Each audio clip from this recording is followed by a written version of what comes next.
Hello student, 11th का heat chapter आज बताना है।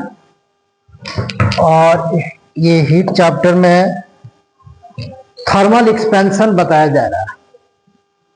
थर्मल एक्सपेंशन ये चैप्टर है हीट, ऊष्मा। इसमें चल रहा है थर्मल एक्सपेंशन।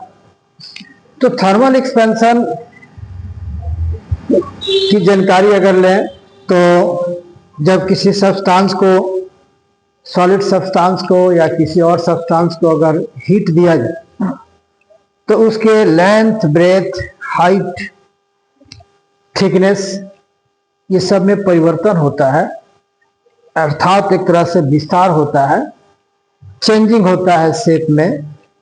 तो उसी को थर्मल एक्सपेंशन कहते हैं। थर्मल एक्सपेंशन ऑफ सॉलिड की बात कर रहे हैं।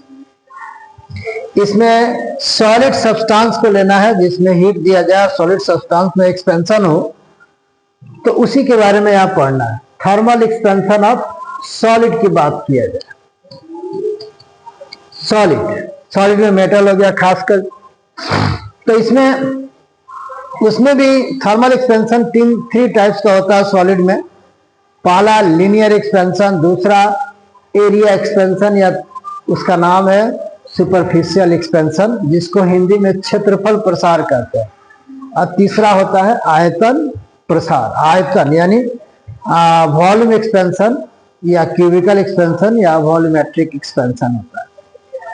तो लीनियर एक्सपेंशन में लेंथ जो है ना चेंज करता है, और एरिया एक्सपेंशन में क्षेत्रफल में ज्यादा परिवर्तन होता है उसके आयतन की अपेक्षा। तो एरिया एक्सपेंशन या सुपरफिशियल एक्सपेंशन क्या है, इस पर हम बात करते हैं। यहां बताया गया है कि when a solid substance is heated and area changes then it is called area expansion और सुपरफिशियल एक्सपेंशन। मतलब ये हो गया कि जब एक ठोस पदार्थ को ऊष्मा दिया जाता है तथा क्षेत्रफल में परिवर्तन होता है तो उसे क्षेत्रफल प्रसार कहा जाता है। जब एक ठोस पदार्थ को ऊष्मा दिया जाए और उसके क्षेत्रफल में परिवर्तन होगा तो उसको क्षेत्रफल प्रसार कहा जाता है। तो आसान है, यानी उसके एरिया में चेंजिंग होगा अगर हीट दिया जाए तो एक यहाँ पर देखा जाए तो एक यहाँ पर प्लेट है और इसको हीट दिया जा रहा है, यहाँ पर हीट दिया जा रहा है। इसका अपना एरिया क्या है? A1 है। इसका अपना एरिया A1 है। इसका अपना टेम्परेचर क्या है? इनिशियल टेम्परेचर इसका क्या है? थीटा है। इनिशियल टेम्परेचर इसका थीटा है यहाँ पर, और इसको हीट दिया जा रहा है। फिर यहाँ पर देखा जाए तो हीट देने के बाद इसका टेम्परेचर थीटा 2 हो जाता है, एरिया A2 हो जाता है, यानी एरिया इसका बढ़ गया। एरिया इसका A1 था, टेम्परेचर देने के बाद, इसको हीट देने के बाद, यहाँ पर जो हीट दिया जा रहा है, हीट देने के बाद इसका टेम्परेचर थीटा 2 हो जाता है, इसका एरिया A2 हो जाता है। तो लेट मान लिया A1 बराबर इनिशियल एरिया है, A2 बराबर फाइनल एरिया है। Delta A equal to A2 minus A1, यानी एरिया में कितना से चेंजिंग हुआ, वो चेंज इन एरिया, क्षेत्रफल में परिवर्तन, इसका हिंदी हुआ delta A, A2 minus A1। यानी छोटा है तो थोड़ा बड़ा हो गया, तो हीट देने के बाद एरिया उसका चेंज कर गया। Delta theta equal to theta 2 minus theta 1, change in temperature, ताप में परिवर्तन हीट देने के बाद। तो अब यहाँ पर हम लोग को डिफाइन करना है कि ठीक है, यदि हीट दिया जाए, एरिया में चेंजिंग होगा और टेम्परेचर में चेंजिंग होगा, तो कोफिशिएंट ऑफ सुपरफिशियल एक्सपेंशन कैसे डिफाइन करेंगे? इसको बीटा से डिनोट किया जाता है। कोफिशिएंट ऑफ सुपरफिशियल एक्सपेंशन को बीटा से डिनोट किया जाता है, बीटा से। इसका हिंदी होता है क्षेत्रीय प्रसार गुणांक। तो होता क्या है कि बीटा यानी क्षेत्रीय प्रसार गुणांक इज इक्वल टू होता है change in area by original area by change in temperature, यानी चेंज इन एरिया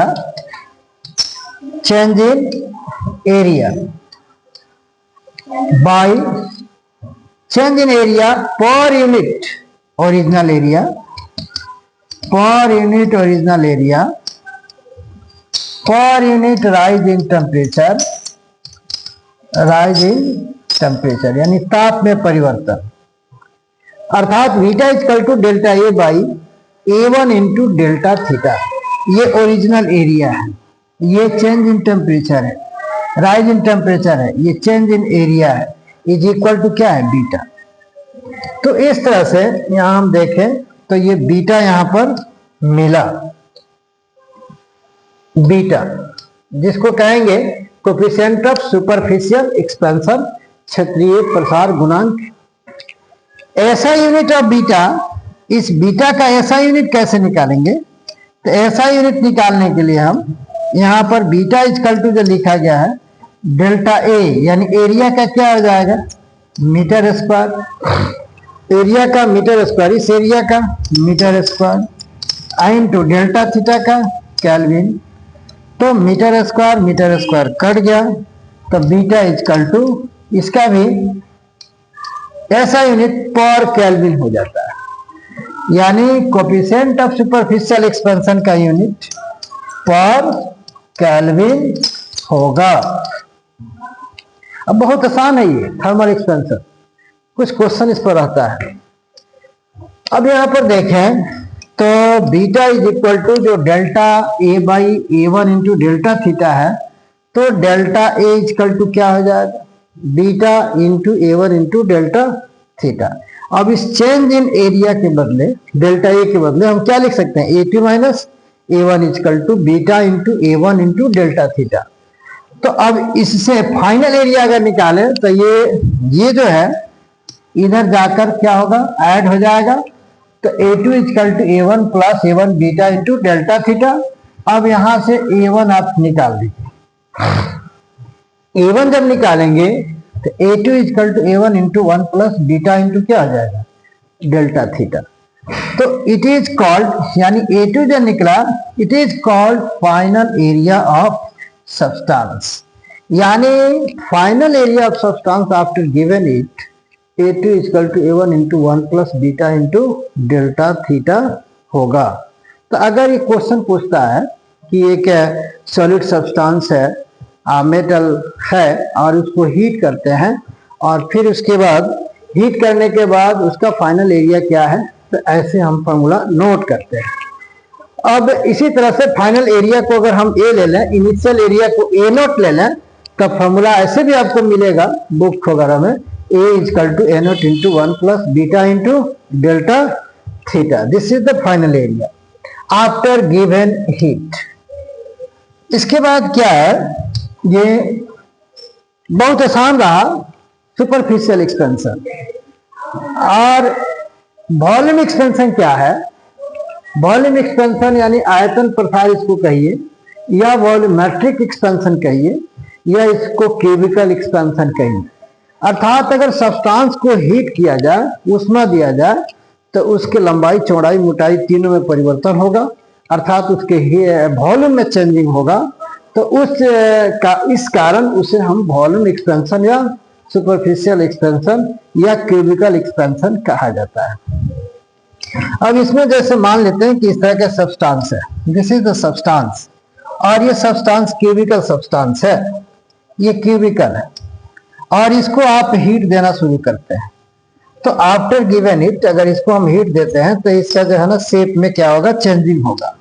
शेप में जो चेंजिंग होगा, ठीक है, थोड़ा शेप बड़ा कर देते हैं, लगे कि हाँ भाई आपने हीट दिया है, ठीक है। हीट देने के बाद इसका जो है ना थोड़ा शेप बढ़ गया, अर्थात इसका साइज बढ़ गया, अर्थात इसका वॉल्यूम बढ़ गया after given heat. Initial temperature θ1 है, इनिशियल वॉल्यूम V1 है, आप यहां से इसको हीट दे रहे हैं, ठीक है। तो इसका टेम्परेचर क्या हो जाता है θ2, इसका वॉल्यूम क्या हो जाता है V2। तो चेंज इन वॉल्यूम कितना होगा भाई, चेंज इन वॉल्यूम, V1 जो है ना इनिशियल वॉल्यूम है, ये हो गया इनिशियल वॉल्यूम, इनिशियल वॉल्यूम। अच्छा V2 क्या है? फाइनल वॉल्यूम, ये फाइनल वॉल्यूम। डेल्टा V क्या है? Change in volume, V2 minus V1। Delta theta क्या है? Change in temperature, rise in temperature. तो इस तरह से क्या है, वॉल्यूम एक्सपेंशन क्या है, जब एक सॉलिड सब्सटेंस को हीट करें तो उसके वॉल्यूम में चेंजिंग जो होगा वो वॉल्यूम एक्सपेंशन कहलाएगा।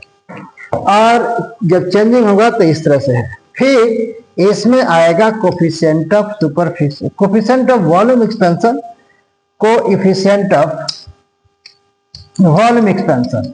जिस तरह से इसके पीछे हम पढ़े कोफिशिएंट ऑफ वॉल्यूम एक्सपेंशन, तो कोफिशिएंट ऑफ वॉल्यूम एक्सपेंशन क्या है? इसको गामा से डिनोट करते हैं। किसे डिनोट करते हैं? गामा से। इसको कहेंगे आयतन प्रसार गुणांक। क्या कहेंगे? आयतन प्रसार गुणांक, जिसको गामा से हम क्या करते हैं? डिनोट करते हैं। तो फिर ये क्या है? बस उसी तरह से coefficient of volume expansion is equal to change in volume by original volume for by original volume by rise in temperature. यानी इसको लिख सकते हैं, ये हो गया कोफिशिएंट ऑफ वॉल्यूम एक्सपेंशन, जिसको गामा से डिनोट करते हैं। यानी डेल्टा V का मतलब change in volume, change in volume per unit original volume, per unit original volume, per unit rise in temperature, rise in temperature is defined as coefficient of volume expansion। Gamma से denote करेंगे coefficient of volume expansion। इस तरह से formula मिला, gamma equal to formula, इसका SI unit क्या होगा? SI unit of gamma, gamma का अगर SI यूनिट लिया जाए यहां पर, SI unit of gamma is SI unit of gamma is per kelvin हो जाएगा। कैसे? Metre cube by metre cube cut जाएगा तो पर केल्विन। अब इसके बाद की बात अगर हम करें तो यहाँ पर चेंज इन वॉल्यूम आप निकाल सकते हैं after given heat. Change in volume is equal to gamma V1 into delta theta. यानी चेंज इन वॉल्यूम की बात अगर किया गया तो ये रिजल्ट आ गया। अब इससे आप फाइनल वॉल्यूम आप निकाल सकते हैं। डेल्टा V के बदले V2 minus V1 is equal to gamma V1 into delta theta. अब फिर आप फाइनल अगर यहाँ पर वॉल्यूम निकालना चाहेंगे तो V2 equal to V1 into V1 plus gamma into delta theta. तो final volume is equal to V1 into 1 plus gamma into delta theta. This is the final volume of the substance after given heat. अब यहाँ पर अगर हम ये करें also लिख सकते हैं, उसी तरह का फॉर्मूला हम लोग को मिल जाता है। V equal to V0 into 1 plus gamma into delta theta. कभी कभी इस तरह के फॉर्मूला आपको मिलेगा। इसका मतलब है this is the final volume, this is the initial volume 1 plus gamma into delta theta. तो ये volume expansion after given heat इस तरह से जो है ना प्राप्त होता है। अब हम देखें कि coefficient of linear expansion, coefficient of superficial expansion, coefficient of volume expansion, ये तीनों में एक रिलेशन होता है। वो क्या रिलेशन है इसकी हम बात करते हैं। इसी फॉर्मूला सब पर हम लोग को प्राप्त होगा। अर्थात एक तरह से ये देखें तो relation between alpha, beta and gamma. तो अल्फा का मतलब क्या है? अल्फा का मतलब है लीनियर एक्सपेंशन, बीटा का मतलब सुपरफिशियल एक्सपेंशन कोफिशिएंट है, गामा का मतलब वॉल्यूम एक्सपेंशन कोफिशिएंट है। तीनों कोफिशिएंट है, तीनों का फॉर्मूला हम जानते हैं। अब एक तरह से हम सबसे पहले इसमें रिलेशन बिटवीन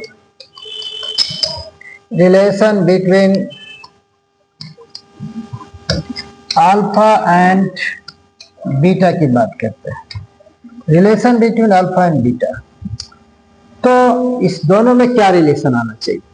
इस दोनों का जो रिलेशन होता है ये बीटा इजकल टू 2 अल्फा होता है। बीटा इजकल टू 2 अल्फा यानी beta by alpha is equal to 2:1 होता है। फिर इसके बाद अगर हम देखें तो इसका अपना प्रूफ है, ये निकलेगा कैसे? ये ऐसे निकलेगा। प्रूफ की बात अगर हम करें तो इस प्रूफ को आप ऐसे निकाल सकते हैं। प्रूफ कैसे होगा? इसके बीच का रिलेशन ये कैसे मिला? तो लीनियर एक्सपेंशन के लिए फॉर्मूला होता है L2 equal to L1 into 1 plus alpha into delta theta, ठीक है। एंड एरिया इजकल टू होता है A2 equal to A1 into 1 plus beta into delta theta. तो एरिया जो है यानी इस एरिया से इसको कंपेरिजन करना होगा, तो इसको स्क्वायर करना पड़ेगा। इसको जब हम स्क्वायर करेंगे तो इसके एरिया से तुलना कर सकते हैं और उस स्थिति में बीटा और अल्फा की वैल्यू को हम कंपेयर करके निकाल सकते हैं। जैसे हम बता दें कैसे होता है। L2 का स्क्वायर कर देते हैं।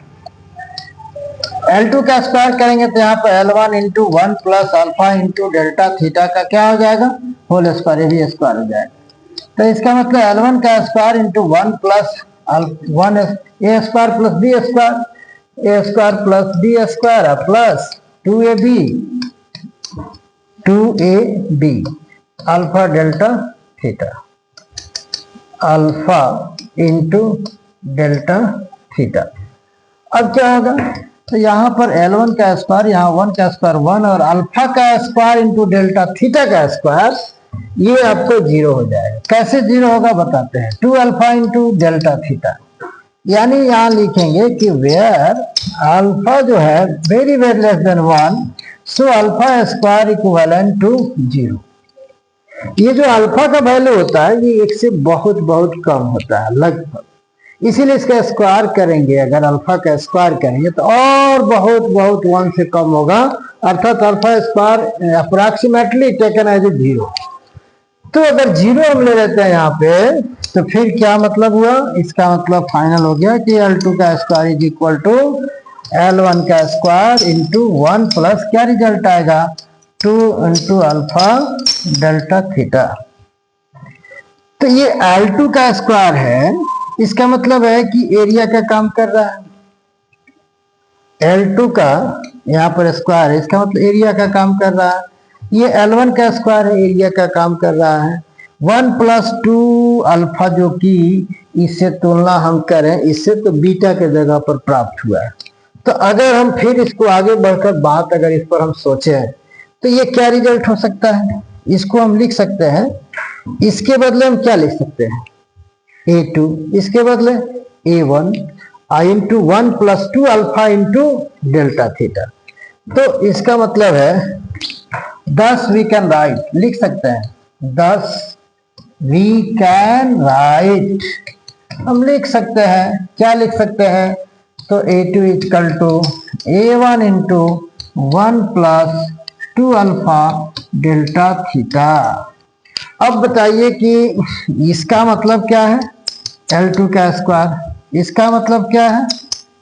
L1 का स्क्वायर, और इसका मतलब क्या है? बीटा है कि नहीं? अगर कंपेयर करेंगे तो यहाँ पर इससे ये बीटा का जगह पर है कि नहीं? A2 A1 beta into delta theta. तो इसका मतलब है कि कंपेयरिंग वी गेट, कंपेयर करने पर बीटा का वैल्यू कितना होगा? 2 alpha.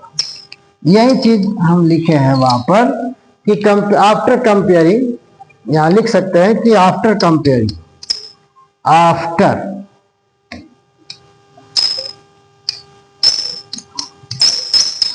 After comparing we get beta equal to 2 alpha. After comparing we get beta equal to क्या है? 2 अल्फा। इसलिए ये रिलेशन आपको प्राप्त हो जाता है, जिसको हम प्रूव कर सकते हैं।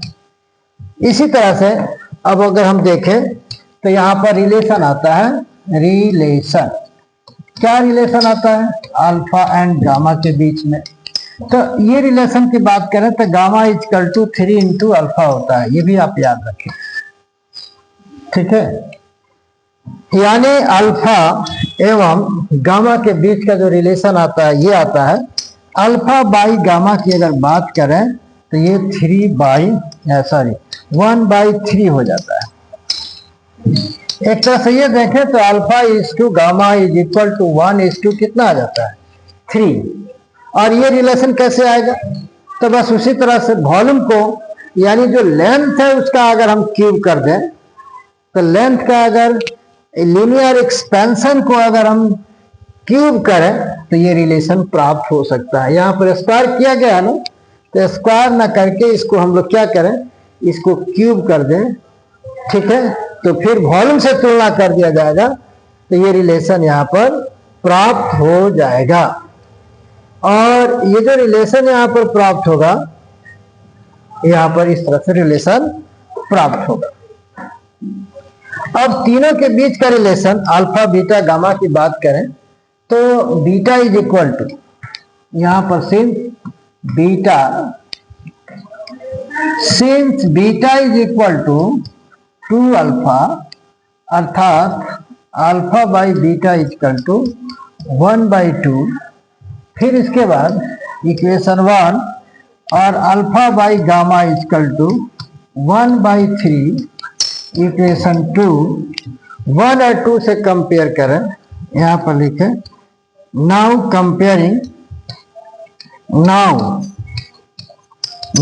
Comparing equation 1 and 2, comparing equation 1 and equation 2 we get, तो हम पाएंगे, क्या पाएंगे, अल्फा के जगह पर 1 है, बीटा के जगह पर 2 है, अल्फा के जगह पर 1 है, गामा के जगह पर 2 है, 3 है। तो क्या हो जाएगा, alpha is to beta is to gamma equal to alpha के जगह पर क्या होगा 1 इज टू बीटा के जगह पर 2, गामा के जगह पर 3, गामा के जगह पर 3। देख लीजिए इसका क्या मतलब, alpha is to beta is to gamma, यानी एक तरह से देखें तो alpha by 1 equal to beta by 2 equal to gamma by 3, यानी गामा बाई 3। ये रिलेशन यहाँ पर प्राप्त हो जाता है अल्फा बीटा एवं गामा के बीच। तो ये बड़ा यहाँ पर देखा जाए तो 11th के लिए बड़ा कंसेप्चुअल पॉइंट है, इस पर क्वेश्चंस वगैरह जो है आसानी से बन जाता है। ये थर्मल एक्सपेंशन का है, फिर इसके आगे बताया जाएगा। तब तक के लिए थैंक यू।